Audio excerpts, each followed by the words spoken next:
Hi, my name is Ludwig, and I'm the executive director of a nonprofit called Dancing Rabbit Ecovillage, and we're a sustainable living demonstration project in northeastern Missouri. And my job is basically to show off all the amazing things that are happening at Dancing Rabbit.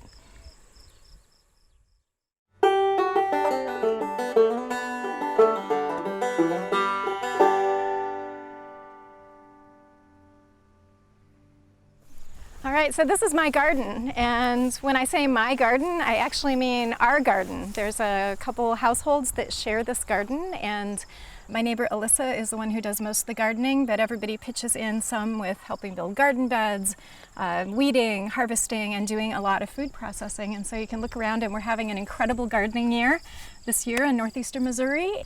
And so this is one of the ways that we share resources and activities here at Dancing Rabbit is we do things like agriculture together.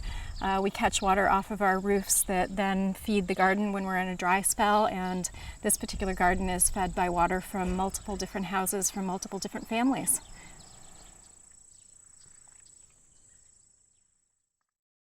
Dancing Rabbit was founded in 1997, or actually came to this land in 1997, and we currently have about 65 people living here, and there's about 30 houses. And there's a number of different building styles at Dancing Rabbit. A lot of them are what would be considered to be natural buildings, so we use straw bales and cob and natural plasters. And then there's a number of buildings that really embody green building, which is basically more about the design and the energy efficiency of the building. And then we have a lot of buildings here that actually embody reuse. And what we're looking at is experimenting with building and trying to figure out what is actually sustainable, what is regionally appropriate for sustainability, because that's going to differ depending on where you are.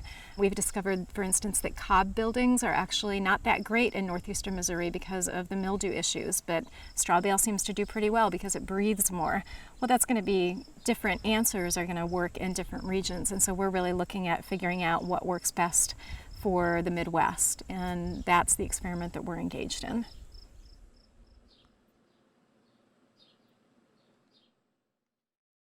Our nonprofit is involved with doing a lot of education and outreach work. We're also involved with research. So one of the things that we've done is we've actually committed to studying ourselves and to figuring out how are we doing on a really concrete level. You know, people have a sense sometimes of like, oh, well, I'm living a more ecological life, and that's great. But in our case, we're actually interested in documenting that and figuring out what are those numbers, like how good are we doing and how much of a difference do certain practices make. And so we're engaged in the research side of things, and then we do a lot of education work. So we, go to conferences and do talks.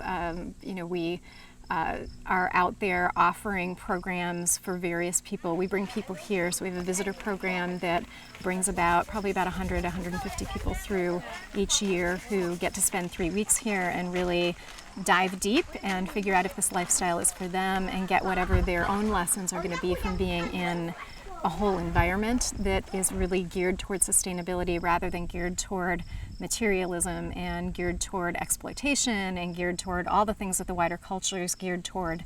When they come here, they get a really concretely different experience of what happens if your whole culture is set up around sustainability, and that's something that it's hard to get a handle on unless you're actually here and feeling it and experiencing it on a daily basis and being able to see all the different ways that that ripples out.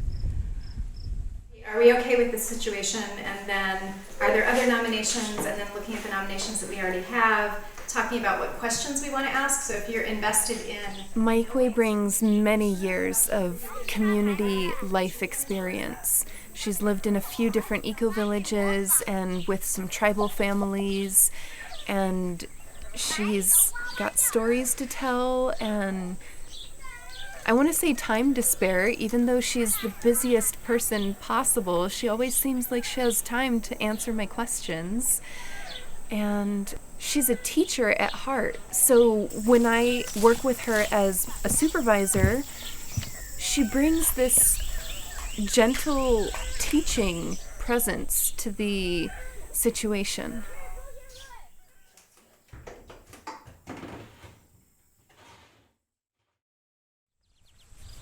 When I think about what motivates me, I need to go back to my dad. So my dad is an ecologist, and I grew up sort of following him around in the Great Lakes and being a kind of lab assistant for him in studying toxic chemical effects that were happening with bird populations on the Great Lakes. And so at a very young age, I started being exposed to what was wrong with how we were doing things and where our economy was leading us in terms of the decisions that were being made that weren't taking into account the impact that things were happening on the environment.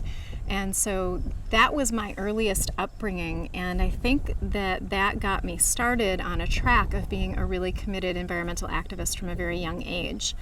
And when I was in my 20s, I branched out into lots of different kinds of activism, feminism, race relations, did a batch of work with the Native American community when I was in my early 20s. And one of the things I found, though, was that activism was a lot about anger and a lot about blame seeking and a lot about trying to figure out who was messing things up and then holding them accountable. And it, you know, it feels really righteous and it feels really great in some ways because you can get your anger up and you can get out there and you can be really active and you don't feel impotent. And there's a lot of really great things about it. And yet, at the same time, I was also starting to do more and more spiritual work and looking at developing my capacity for compassion and connection. And it was like the two things were pulling me in completely opposite directions. And at some point I realized that if I was going to have a sane and integrated life, I needed to find some way to reintegrate those two things. And so I started looking for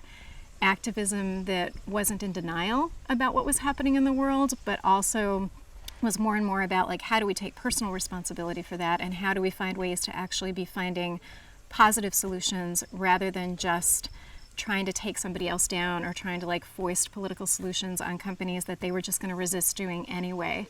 And so for me, there's a really central thing about that anger urge and that holding people accountable urge, and then the how do we do it in a way that is compassionate and connected and is actually building the world that we want to build. And so that's my central motivation, is trying to figure out how to bring those two things together.